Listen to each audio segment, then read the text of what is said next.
Hey guys, it's Candace. And it's Elena. And you're listening to Cousins on Crime.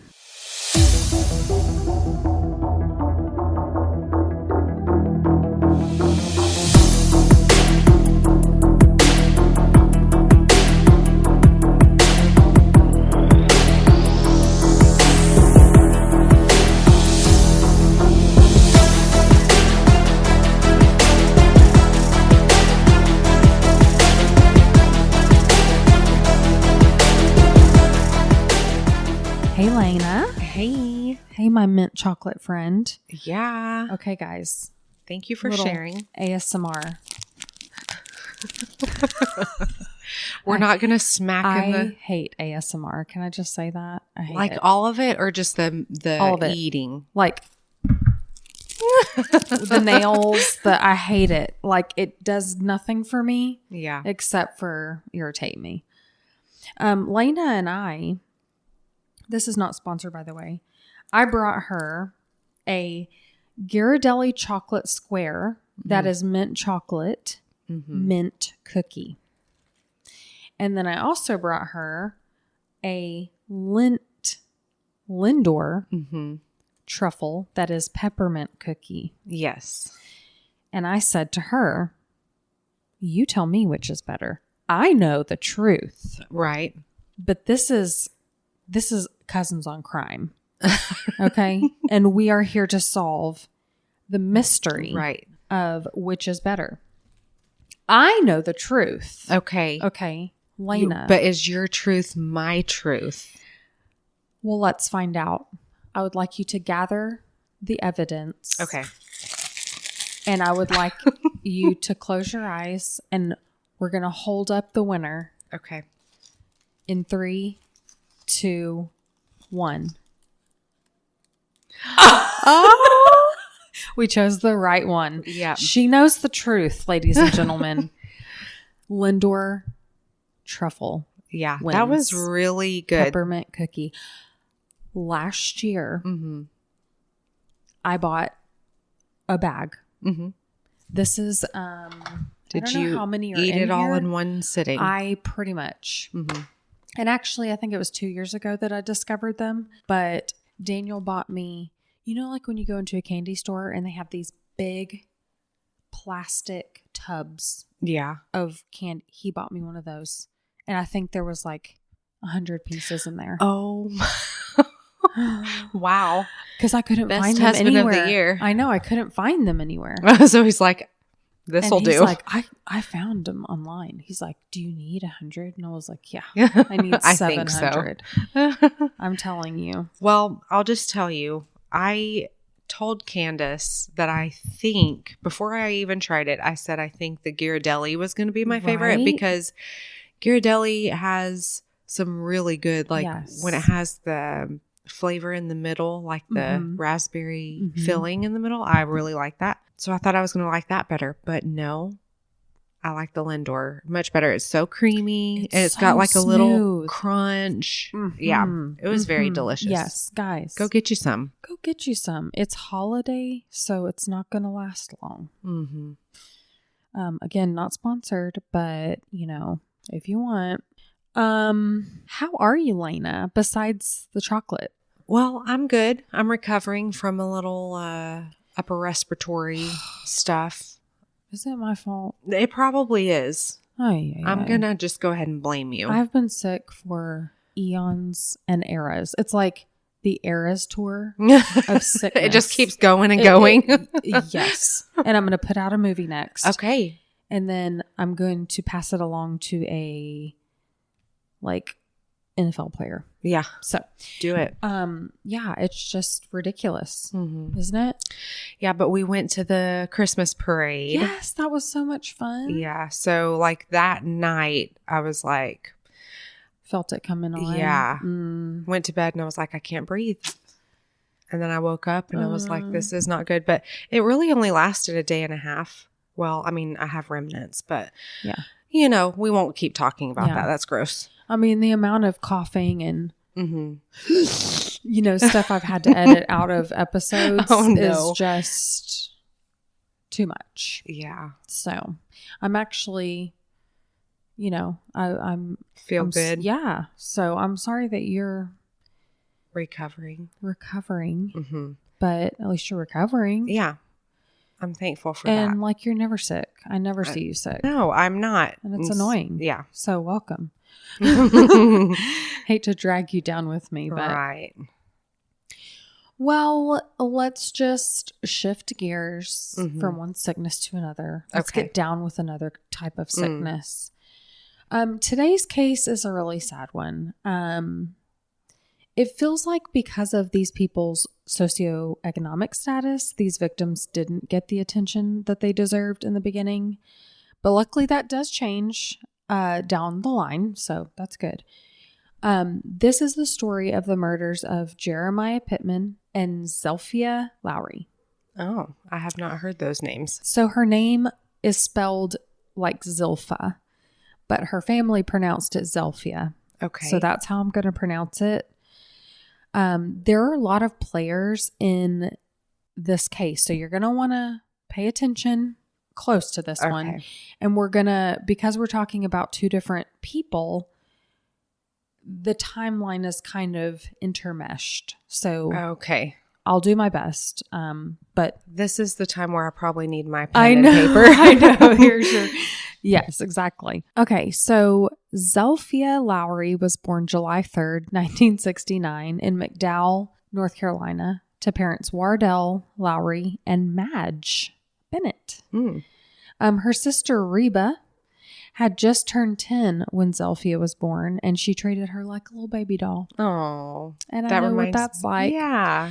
I was like 15 when my sister was born, so it was a lot of fun.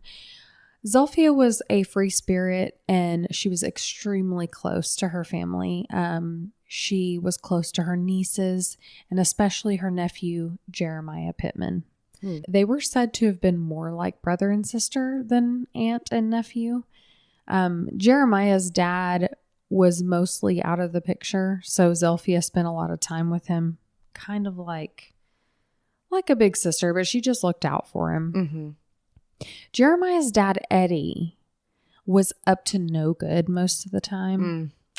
Like I said, he was in and out of his life, but when he was in town, he'd see Jeremiah, not like, "How you been, son? You making good grades?" But more like, "Oh, what's up?" They didn't have a great relationship. One time, Zilpha and Jeremiah were parked outside Eddie's girlfriend's house. I presume to see Eddie or just like catch up with him, but they were startled when there was a knock on the window, like really loud on their window. It was Eddie, Jeremiah's dad, and he's like, "Y'all need to get out of here right now." Oh, okay. Well, after they left, it turns out Eddie had set fire to the house. Okay. Yeah. So they just zoomed off? Yeah. They didn't go to the police. They were like, "Whoa, that was weird. That was crazy." Oh, wow. And they just kind of told a few family members, and that was it. Wow. So, talk about right place at the right time or wrong place. Well, in September of 1992, Jeremiah stopped coming around. I didn't see a report of exactly what date he was reported missing. I think that's because it was one of those things where his mom was like asking around, "Have you seen him?" Oh, and he was actually living with friends at the time, so he didn't have somewhere to be. I didn't see any reports of him having a job to go to every day. He just kind of bounced around, just small town. Mm-hmm. There wasn't much going on. And, his mom would ask around, "Have you seen Jeremiah?" People would say no. And it just kind of became this like game of telephone a little bit. Aww. And no one seemed to have seen him. But we do know that his mother reported him missing. He was now 18 years old in September of 1992 when his truck was found in a field. Oh. But Jeremiah was nowhere to be found. Oh, no. That's so sad. At this time, he had been living with friends, like I said. They didn't know where he was. Once the missing person report was made, the McDowell County Sheriff's Department didn't really do much of an investigation into his disappearance because, much like in other cases, they're like, well, he's an adult. Oh, He probably found a job out of town. He's probably not missing at all. Yeah. He just doesn't want to come home, stuff like that. Some friends had mentioned that he might have found a job opportunity out of town, but they were like, yeah, I mean, he'd definitely take a job opportunity out of town, but he'd probably tell us about that. And there had also been some rumblings that he may have hitched a ride with a trucker and gone someplace warm. But Zilpha knew her nephew. And just left his truck in the middle of a field? Right, exactly. And that's what made people like, what? Because, it's one thing to be like, oh, I haven't talked to him in a while, or no, I haven't seen him. But then to find his truck in the field, that's like, he wouldn't just do that. And Zilpha was like, he would never leave without telling me. Right. Like me of all people, because they were very close. And so she said, yeah, I mean, it wouldn't be unlike him to leave, but he would absolutely tell me who, what, when, where, why, how, and all the details. The police said there really wasn't any evidence of a crime. There wasn't anything amiss with his truck. They didn't find anything of note there to suggest that he was injured or someone else had maybe put it there. But I also get the impression that they weren't really looking. Well, no. They weren't taking it serious to begin with. I mean, they probably opened the doors. Maybe they flipped open the glove box and they said, well, nope, nothing in here. But it's not like they were lifting prints or taking swabs or anything like that. Is this just normal? Are you just going to find somebody's vehicle in the middle of a field and be like, I mean, is this something that happens on a regular basis? No. I mean, no. In a small town. Yeah. I get the kind of feeling that, and their family said as much in a cold case episode, that they thought they were just podunk people and they didn't really matter. That's kind of the impression that they got. Those are their words, not mine. Gotcha. But then something really weird happened. Zilpha called up her sister Reba and said, you are not going to believe the dream I had last night. Oh? She said, it was one of those dreams that just shakes you and you feel like it was real, like it really happened, like you stood there and watched it happen. Okay. She said she dreamt that Jeremiah's dad, Eddie, killed him and covered his body in lye. Oh, no. And it was so real to her. She was like, did this really happen? Like, did I have a vision of something? Right. But that dream sort of kind of fades into oblivion because Zilpha herself goes missing in July of 1993, just months later. Zilpha was working as a waitress at a truck stop. And when she wasn't seen for a couple of days, her family just thought, well, she'll come back. But she didn't. Listen, we just talked about this. This is a small town. I think it's weird that people don't find it alarming when their loved one is out of commission for days. Right.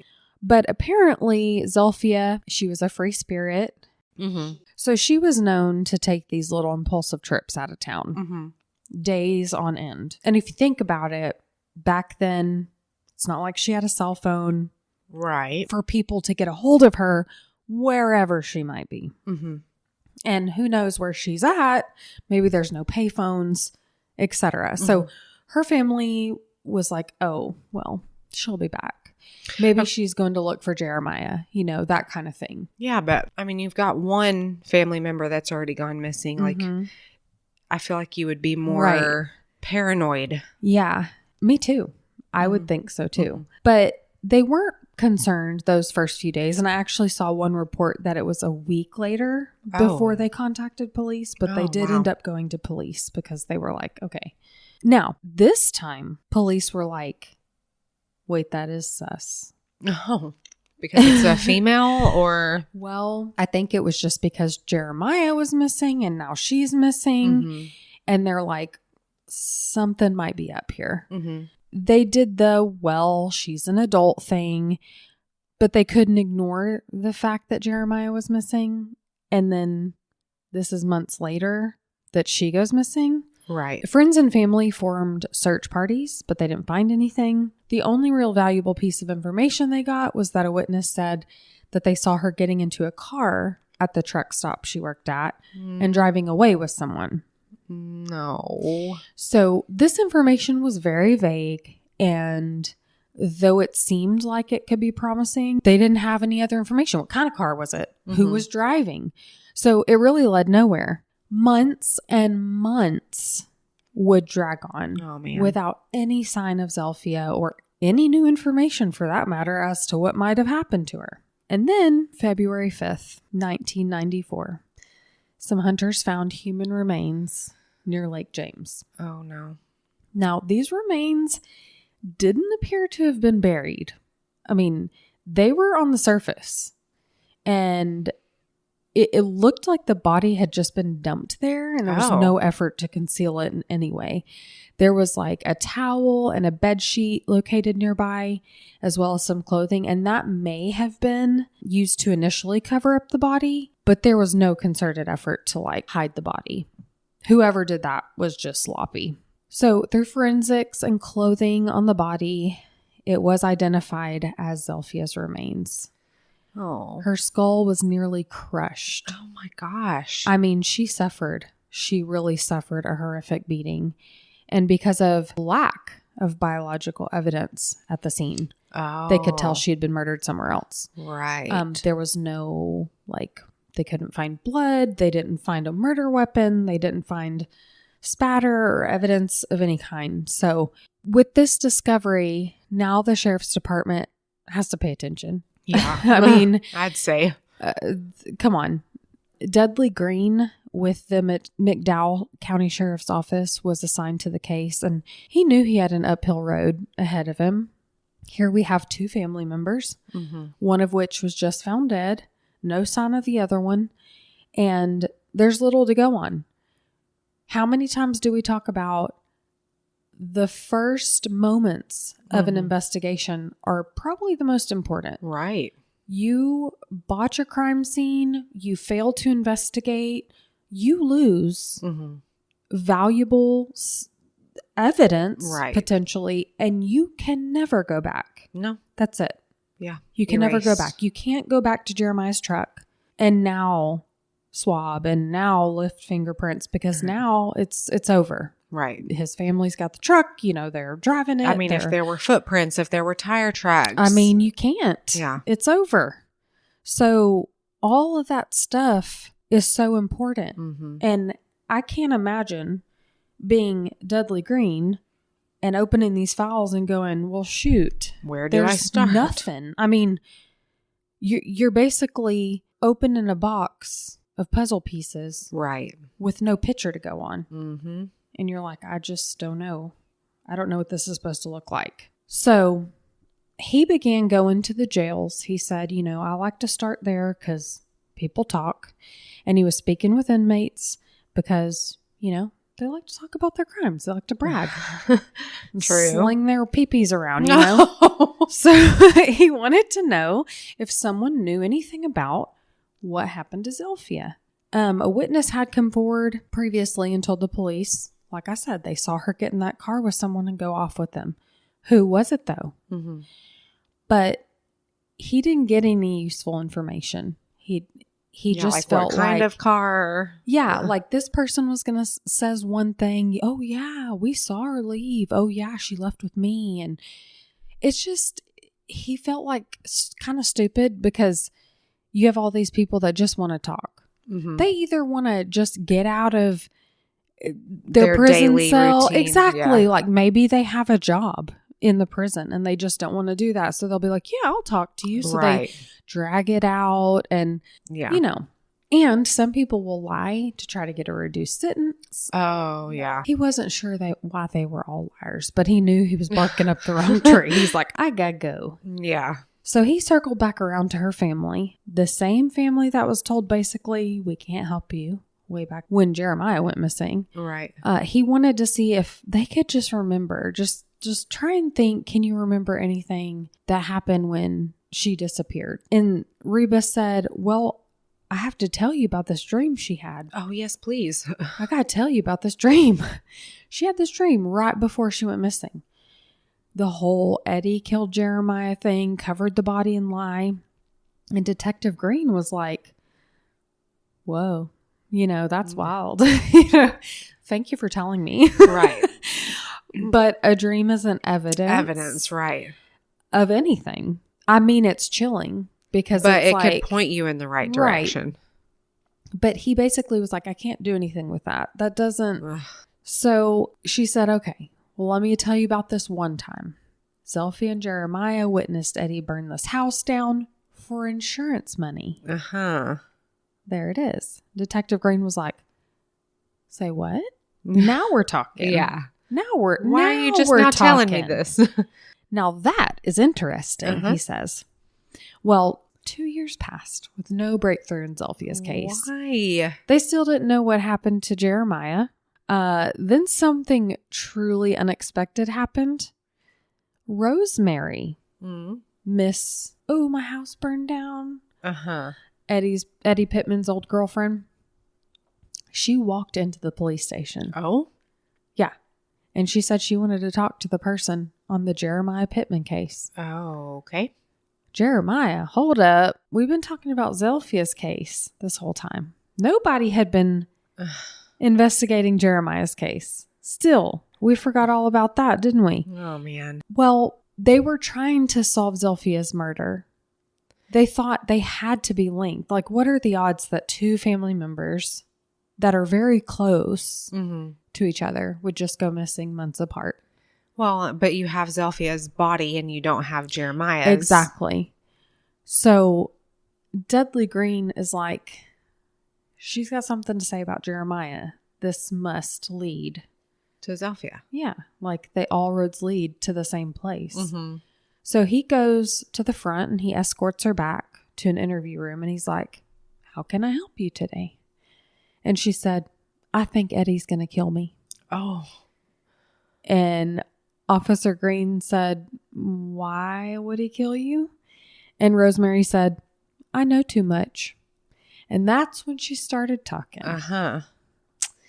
She said she was present at the time that Jeremiah was murdered. Oh, no. And she knew where they could find his body. And she didn't say anything for years. That's right. He's like, well, okay, let me go gas up the hog and let's go. And she was willing to take him there. So they got in the car. And as they drove, she's guiding him, take a left here at the roundabout, take a right, and 100 more feet, turn on the dirt road. And they end up at this piece of land that she and Eddie actually leased back when Jeremiah went missing. Oh. It was a remote wooded area.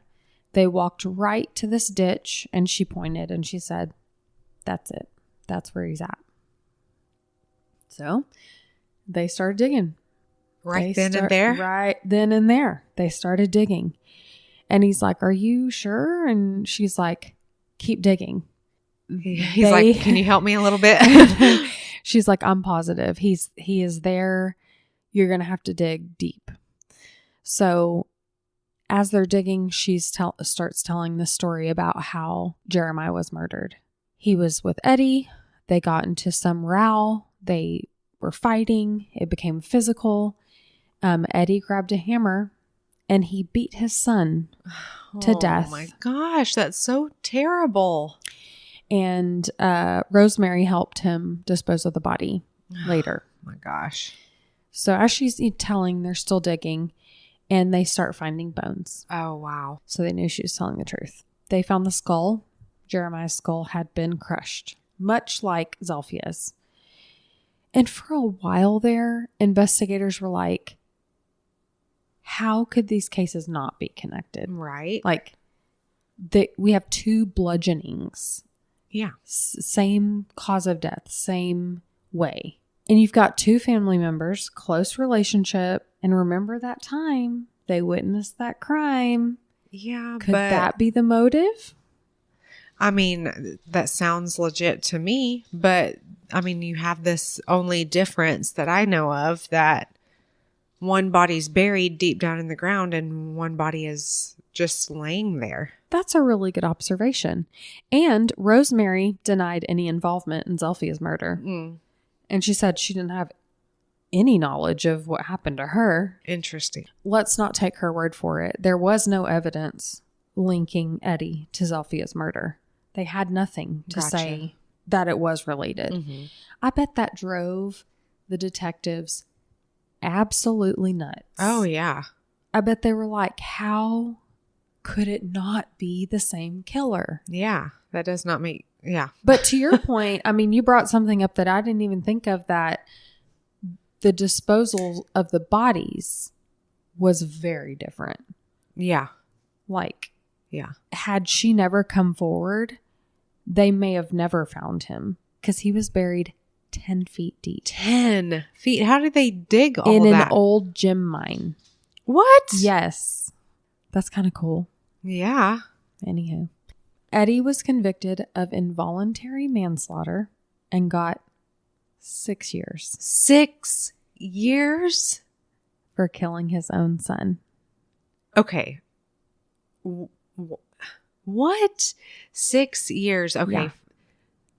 Not only did you kill your son, did he get charged with the whole insurance fraud? I didn't see anything about that. 6 years. I've been working on this case for quite a while because there was just not a whole lot of detail. There was a cold case episode. Okay.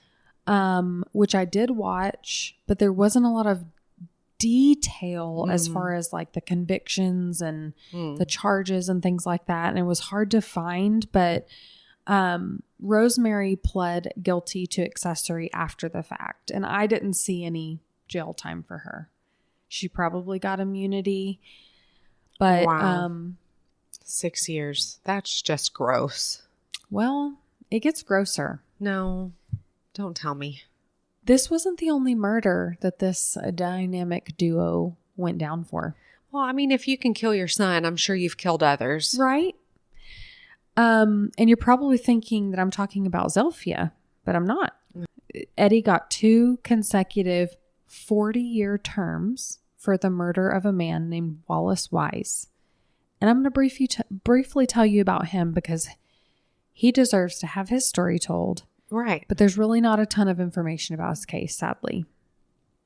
According to the Hickory Daily Record, Wallace Wise, who went by Wally, was in his 70s at the time of his death. I saw reports that it was his early 70s, and then I saw one newspaper article that said he was 78. If you're 70 anything. Yeah, you've lived a life. I mean. So, he worked as a real estate agent, and he also sold antiques out of his home. Aw, I love antiques. I know. He was found dead in his Asheville home April 30th, 1991. This was the year before Jeremiah went missing. Huh. He was stabbed multiple times in the chest, and his head was bludgeoned with a blunt object. Rosemary Gearing, that's her last name, Rosemary. You know, the Rosemary, Eddie's girlfriend.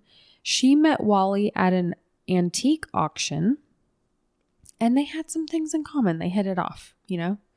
And they did have some things in common. Yeah. As in, Wally owned things that he liked, and Rosemary liked the things that he owned. Yeah. So that is, by definition, having things in common. Right. You like the same things, right? So Rosemary robbed him. She took what she wanted. She took some antiques. She took jewelry, and she killed him. And Eddie helped her do it. So a little over a year later, that's when Jeremiah was murdered, his own son. And then she helped him with that. Now, Wally's murder was believed to be largely Rosemary because she was convicted of his murder and received life, whereas Eddie got 2 consecutive 40-year terms. I don't know the reasoning behind that, but there you go. So by 2004, it had been 10 whole years since Zilpha's murder, and Detective Green wanted to try and revamp the case. Get the word out a little bit, and try and dredge up some memories. And the way he did that was he published an article in the paper. Hopefully someone would come forward after all this time. He knew someone knew something. And, with the passage of time, people die. Maybe a partner dies that you didn't want to betray. You never know. Married people are separated by now. True. But he didn't expect to get a call from the jail. Okay. He's like, been there, done that. That's, I'm not getting back on that pony. But this guy, Ricky, said he thinks another inmate, Ronald, might have some information about Zilpha's murder. See, this is what I mean about paying attention. Yeah. It's like this guy says this guy. Well, what did Ronald have to say? Right. He said, Ronald had this van. Oh. This is the Ricky guy that calls him up. He's like, Ronald had this van back in the day. And around the time Zilpha went missing, I remember seeing like a large stain in that van. Okay. And they were actually able 10 years later to find that van. Shut up. I'm not going to shut up. I will not. They found the van and he's like, what? Yeah, it was in a junkyard.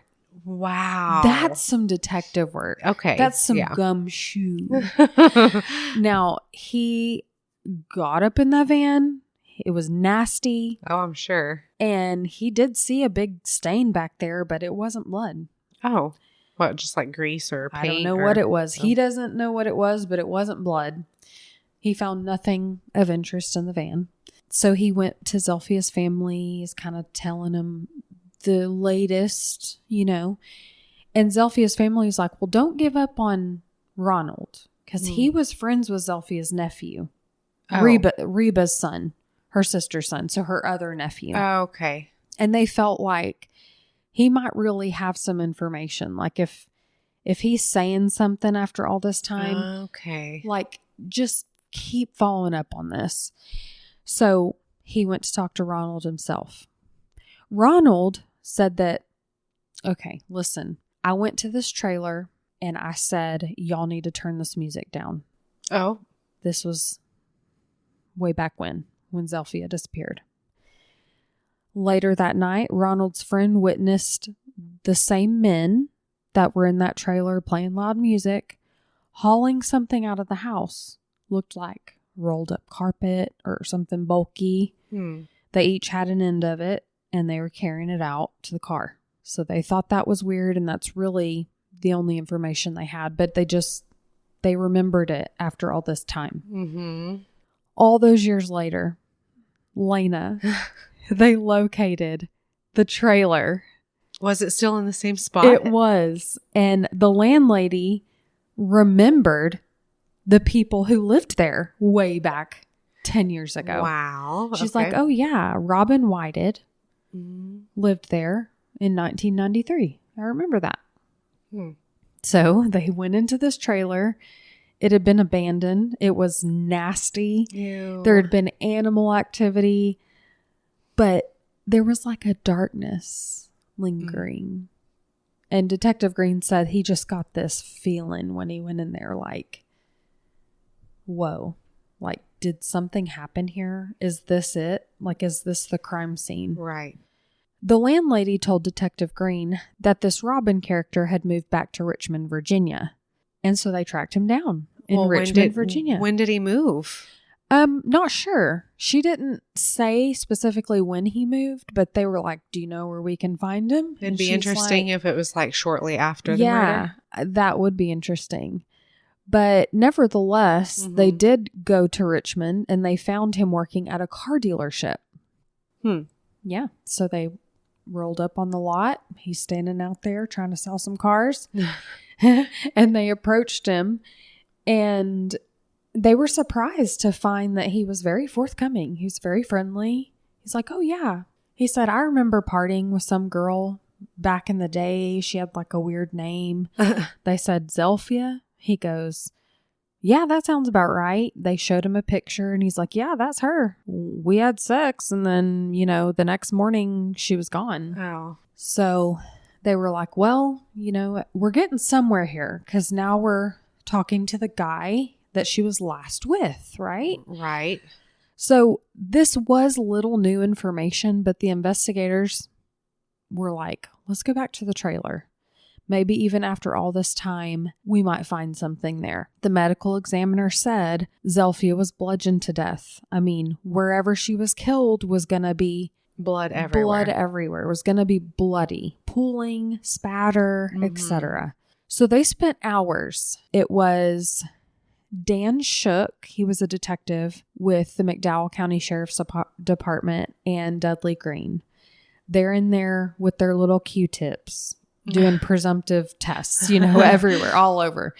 He said they did something like 150, Wow. And they're finding nothing. They're swabbing areas of interest like that something might have been left behind. Unfortunately, this trailer had been abandoned. Yeah. Like I said, exposed to the elements, but they rolled up their sleeves. They're like, we're going to do some dirty work here. Yeah. This brilliant man, Detective Dan Shook, I am so impressed. Yeah. He looks up at the ceiling and he saw these little brown specks. Okay. And he knew they weren't blood because they were kind of crusty. And it was a substance he called fly speck. Have you ever heard of this, Lena? No. Me either. You see, flies are attracted to blood. As we know, like flies, we get maggots and stuff, with decomposing bodies. But wherever these flies go, they consume the blood and then they'll regurgitate it elsewhere, like where they land. Wow. When we were kids and we heard like these tall tales of like every time a fly lands, they throw up. Or pee on you. Yeah. Exactly. Well, there might be some truth to this whole every time a fly lands, they throw up. Anyhow. Yeah. he swabbed this fly speck and Jimmy crack corn. Oh. That solution lit up like a pink snow cone on the 4th of July. Wow. Wow. Is that not amazing? That is amazing. Brilliant. Yeah. But hold on. Okay. Is it a bingo? Is it a zing? They have this positive presumptive test for blood, right? Okay. But is it Zilpha's?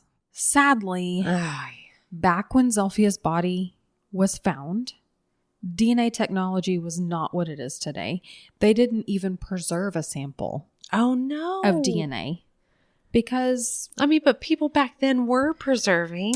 Yeah, but there was just bones. There was not tissue or anything to easily preserve. So I guess they just buried her. Well, they knew what they had to do. They were going to have to exhume her body. Yeah. And the family agreed. They said, we have to. This is the only way. They knew this was the only way. When they pulled her casket from the ground, it was a child's casket. Oh. Is that not heartbreaking? When she was found, all that remained of her were bones. So they just put her in a child's casket. I don't know why, but child-sized casket aside, they got what they came for. Yeah. They were able to get their DNA sample. They sent it off to the lab. It was a match. Wow. Off of a fly speck. A match. That is brilliant police work. Yeah. Agreed. Bravo. Seriously, I'm so impressed by that. Now, April 25th, 2006, 13 years after Zilpha's murder, they brought Robin Whited in for a formal interview because they had met him in that parking lot. He said, oh yeah, I remember her, blah, blah, blah. Well, now they have her blood in his trailer. Yeah. And yeah, this is 2 years later after they first talked to him. But, things take time. Yeah. It's bureaucracy, sending samples off, exhuming her body. things move at a snail's pace, and we know. So he was finally brought back in. It was fun and all standing in that dealership, just watching him try to sell cars and having this casual conversation, but it was go time. Yeah. Okay. They're like, okay, take us through the night. Mm-hmm. What happened to her? Like, tell us again. Robin said that, he got off work that night. He said his friend Bobby Taylor got this girl's phone number and wanted to call her up to have her come over and party with them. So they picked her up. Zilpha came over to their house. They had some Xanax. They had some orange juice and vodka. Who doesn't love a screwdriver after work? You know what I mean? And Robin says that at one point in the evening, he and Zilpha showered together. And then afterwards, they had sex. Well, Bobby wanted a piece of that. Oh, no. He went in the bedroom and was like, okay, my turn. Gross. Isn't he sick? Zilpha was like, I'm okay. I just had sex with someone that I wanted to have sex with, but I'm good. Thank you. And he became enraged. Oh, no. Enraged. He drug her onto the floor and he started beating her. Oh, no. He beat her with his fists, and then he slammed her head on the floor multiple times before she quit moving. So now Robin has admitted to being witness to her murder. And he was arrested right then and there, and he was charged with an accessory after the fact. When they looked into Bobby Taylor, this loser who got mad because some girl didn't want to have a sex with him. What a freaking loser. Yeah. He had an extensive criminal record. I mean, surprise, surprise, Yeah. which Shocker. included many violent offenses. In fact, when they went to speak with Bobby, he was actually in prison. Would you imagine? Oh. He was actually in federal prison. They asked him about Zilpha, and they went through the night as Robin had described. And he's like, nah, the last time I saw her, she was alive and well. Right. Detective Green said to Bobby, you don't understand. I've been doing this for 25 years. Okay? And Bobby smirked. And he said, you don't understand. I've been doing this for 25 years. Wow. That's chilling. Yeah. He smirked and that was it. He was done talking. So they had enough. They had plenty. They took Bobby Taylor to trial. Reports indicated that the trial was short and sweet, much like the jury's deliberation. They found him guilty of first-degree murder, and he was sentenced to life without the possibility of parole in 2008. Bye-bye. Bye. Robin pled guilty to accessory after the fact, and he got a 3-year suspended sentence. And actually, in this cold case episode, it was really creepy. Robin had made this videotape. Like, he kind of videotaped his trailer. I think he did it because he wanted some kind of like insurance policy. Like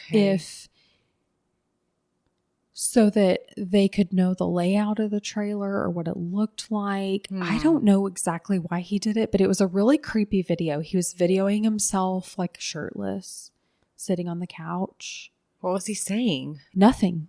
What? He was like videoing the bathroom. It's like he wanted to get the information out. I think that's what it was. I think he like took that videotape that someday he knew it was going to come out. Wow. So Investigator Green became really emotional when he talked about the conclusion of Zilpha's case. And he said that he prayed for so many years to give that family answers. And after 15 years, Zilpha's family were finally able to have those answers that they longed for so many years. And truly begin the grieving process, right? How can you grieve when you have so many questions? Yeah. When it's a mystery. So they feel at peace knowing what happened to her, and they feel that she's at peace herself. And I'm so happy they feel that way. Like, that's what matters. Yeah. The way the victim's family can find peace to move on. Me, on the other hand, I'm so glad you asked how I feel about it. I'm disappointed in the aftermaths of the convictions. Robin Whited and Bobby Taylor, the two people involved in Zilpha's murder, like I said, Robin got that 3-year suspended sentence. He got out in 2011. He was living in Virginia, last we heard, probably eating Chick-fil-A. Probably enjoying their seasonal peppermint shake. Yeah. That's not fair. Bobby, well, he appealed his 2008 conviction, but it was upheld. So last we know, he's still rotting away in prison. Okay. So that's good. That is good. What about Eddie and Rosemary? Yeah, what about them? They must be doing some hard time, you know, with the whole, you know, Eddie getting the 2 consecutive 40-year terms and Rosemary getting that life term, right? Not so fast. Overturned. Not so fast. Well, Lena, let me tell you, the North Carolina Division of Prisons has a program. Oh. Isn't that cute? It's like circle time for toddlers, except it's for convicted criminals. Okay. So they have a program for offenders. It's called the Mutual Agreement Parole Program. And it's basically an agreement between 3 parties. The Post-Release Supervisory and Parole Commission, the Division of Prisons, and the offender. Okay. It's this 3-way agreement. They all have to agree to the terms of release, which is structured activity, participation in community-based programs, and attending parole dates. We've seen how that has gone in the past. Haven't we? Isn't it cute, though, that they all come to this agreement? I mean, It's sweet. I've said it before. People can change.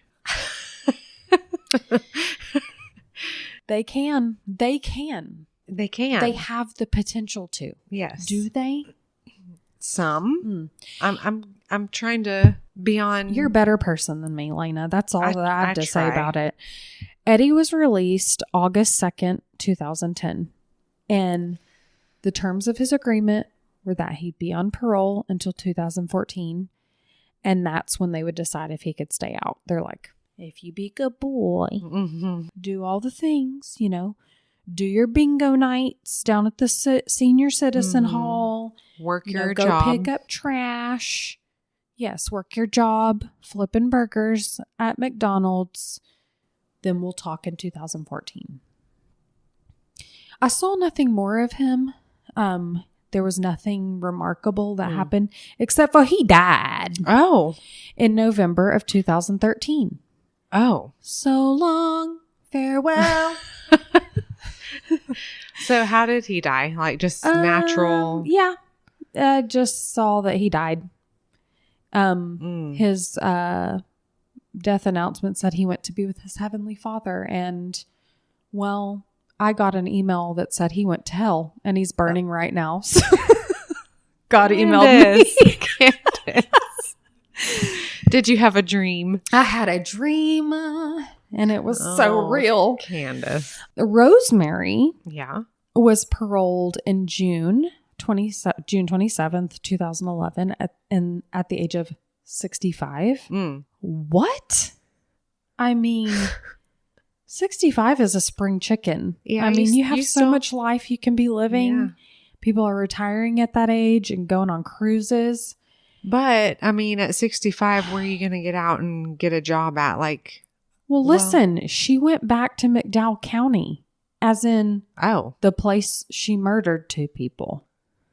Interesting. I mean, if that were me, I'd probably just start a new life somewhere else where people didn't know I was a convicted murderer. But that's just me. Yeah. But she died in March of 2017. Oh. Bye. Goodbye. So they're dead, rotting. The other 2 guys, it's just sad. The whole thing. I will never understand, what's the word I'm looking for? The reasoning or the justification. That's it. That's why I keep you around. Thank you. I'll never understand the justification for certain sentences. You kill your own son and you get 6 years. No, it doesn't make sense. That is involuntary manslaughter. Is that because they were presumably having a fight and he was defending himself? And then you're going to bury him 10 feet under? Come on. No. It's so sad. I mean, we come from a small town and I feel like we have a lot, like it's very much a melting pot. There are people who are well off and there are people who are not. Mm-hmm. And it just feels like these people were kind of, that sucks that your family member's missing, but I am so impressed by the level of police work that was picked up out of nowhere when they had nothing to go on. Yeah. And they made something out of nothing. I am so impressed. Yeah. The whole fly speck stuff, like, wow. That blows my mind. I know. Bravo. I mean, and just, the dream that she had and going in that direction, listening to that. Oh, okay. Maybe there is something there. One thing leads to the other. Mm-hmm. The one who murdered Jeremiah wasn't the one who murdered Zilpha. And I know. So it's like one foot in front of the other, like you're going from one clue to the next. And that had to have been very difficult. And they could have fixated on that. They could have driven that all the way home. They could have rode that pony all the way till its legs fell off. Saying wee all the way home. Seriously. Yeah. How sometimes they will fixate and they'll say this is the most likely scenario. And they'll make it make sense. That. Yeah. This is like one of the best examples of gritty, roll up your sleeves. It may take us 15 years. Yeah, but we're going to do it right. We're not going to give up. Mm-hmm. And that's just a testament to who these men were and the fact that they figured it out. And we may not be happy with the sentences and the convictions and how that all went down and whatever. Yeah. But wow. Yeah, we got answers and I think they're resting in peace. I do too. It's so sad. It's really, really so sad. Just the life that Jeremiah had. Mm-hmm. And I mean, just becoming an adult. I know. He really had no direction in his life at the time. His dad was in and out of his life, really just didn't care. And then his dad murders him. Yeah. That is terrible. So sad. He had so much potential. Like he could have just done something great. And Zilpha, she was so much to so many people. And it's senseless. And it's wild that they were murdered. Well, and learn from Zilpha. Like, don't just go hang out with a couple of guys just because you want to have a party and have a night of fun. Like, I know. Please be careful and be safe. I know. I mean, she couldn't help that she was hot, And what a freaking loser. Do you remember when we did the case about Crystal and that guy wanted to get with her and she was like, no, and he killed her. And it's like, you're a loser. Yeah. Big fat L on your forehead, loser. Yeah. Oh, some girl doesn't want to have sex with you. Oh, what? Yeah. So you kill her? Come on. That's the worst. Anyways, rest in peace, Zilpha. Rest in peace, Jeremiah. And screw all the rest of you. Wow. Well, thank you for that wild ride. That was It was wild. It was. I think I even have whiplash. Well, you told the story great. And so. Well, I hope I did. Yeah. But I was confused at times myself. You're like, wait, what's going on here? I had to go back and forth so many times in this case because like, wait a minute. Yeah. But yeah. Wow. Well, that was great. Let's do it again sometime. Let's do it. See you next week, guys. Bye-bye. Bye now. Thank you for listening to Cousins on Crime. If you're enjoying our podcast, please consider leaving us a positive review and rating.